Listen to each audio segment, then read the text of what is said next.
Hi friends, welcome back to my YouTube channel. સ્વાગત છે તમારું આજના ફ્રેશ નવા બ્લોગમાં. Hi friends, good morning. તો આજે સન્ડે થઈ ગયો છે, સન્ડેની સવાર છે અને જો બાસને ભરાવા મૂક્યો છે. સાંજે અમે બધા નાહ્યા હતા તો ડોળું પાણી થઈ ગયું એટલે અત્યારે ભરાવા મૂકો છે બાસને.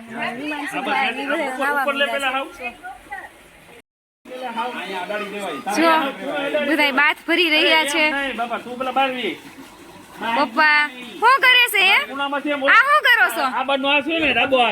કચરું લેશે. જો આ કચરું લેવાની નવી ટેકનિક છે ને આપણી સુરતની બહાર આ ટેકનિક ન જ આવી જોઈએ મિત્રો. ઓનલી સુરતમાં રહેવી જોઈએ આ ટેકનિક.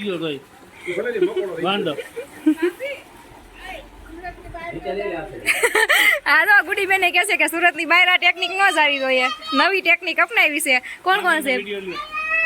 તો મિત્રો બહાર હવે બાથ ભરાવા માટે મૂક્યો છે તો કીધું બાથ ભરાય ત્યાં સુધીમાં ચાલો સવારનું બ્રેકફાસ્ટ કરી લઈએ. તો જો બ્રેકફાસ્ટમાં છે ફાફડી ગાંઠિયા, તીખી કઢી શિવાભાઈની. અહીંયા ગુડીબેન બેઠા છે, તમને હાઈ કરે છે બધાને.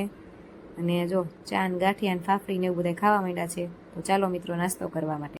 તો મિત્રો હવે બ્રેકફાસ્ટ થઈ ગયું છે અને આ બે જો બ્રેકફાસ્ટ કર્યા વગર ખાલી ચા દૂધ પીને જ તે સાનવી તો આમાં પડી ગઈ છે. ચા દૂધે થોડુંક જ પીધું એમ કે એને નાવાની ઉતાવળ હતી એટલે એને ખાધું નથી, કંઈ પીધું નથી અને એમને આવી ગઈ છે બાથમાં નાવા માટે. એનો બાથે હજી ભરાય છે, બધું સાંજનું કાઢી નાખ્યું હતું પાણી, સવારે પાછો નવો બાથ ભર્યો હતો. અહીંયા દાદા એને શીખડાવે છે કે આવી રીતના આમ તરવાનું. અને પછી અમે મમ્મીને તે બાથમાં ઉતાર્યા, કીધું નાવા આવ્યા છીએ તો થોડુંક નાવું તો પડે ને. પણ મમ્મીને નહોતું આવું કે મને બીક લાગે છે ડૂબી જવાની. પણ જો જે અડધો ભરાણો ત્યાં કીધું નહીં ડૂબું તો આવી જાઉં. તો ભાભુ ને આંટી તો નહોતા બીતા. પછી આંટી ભાભુ ને ગુડીબેન ત્રણેય થઈને મમ્મીને પકડી રાખ્યા અને અમે એને લઈ ગયા બાથમાં નાવા માટે. થોડીક વાર મમ્મી વીણા પછી નહોતા બીના. અને હવે અમે નાહી લીધું છે ને 1 વાગી ગયો તો કીધું ચાલો લંચ કરી લઈએ. લંચમાં લીધું હતું આખા રીંગણા બટેકાનું, ના આખા નહીં, બટકા રીંગણા બટેકાનું. ઓર્ડર તો આખાનો આવ્યો હતો પણ આવ્યું હતું શાક રીંગણા બટેકાનું જ, ખાલી બટકા રીંગણા બટેકાનું. અને પાપડ, રોટલા સાથે છે દાળ ભાત ને ઠંડી ઠંડી છાશ. નાઈ બધા જમવા બેસી ગયા હતા. અને આ બાજુ અહીંયા ભાભી છાશ ભરતા જાય છે બધાનું. અને અહીંયા આંટી રોટલો કરતા હતા, 2 રોટલા બનાવ્યા હતા. મમ્મી કે મારે રોટલો ખાવો છે એટલે એના માટે રોટલો બનાવ્યો હતો.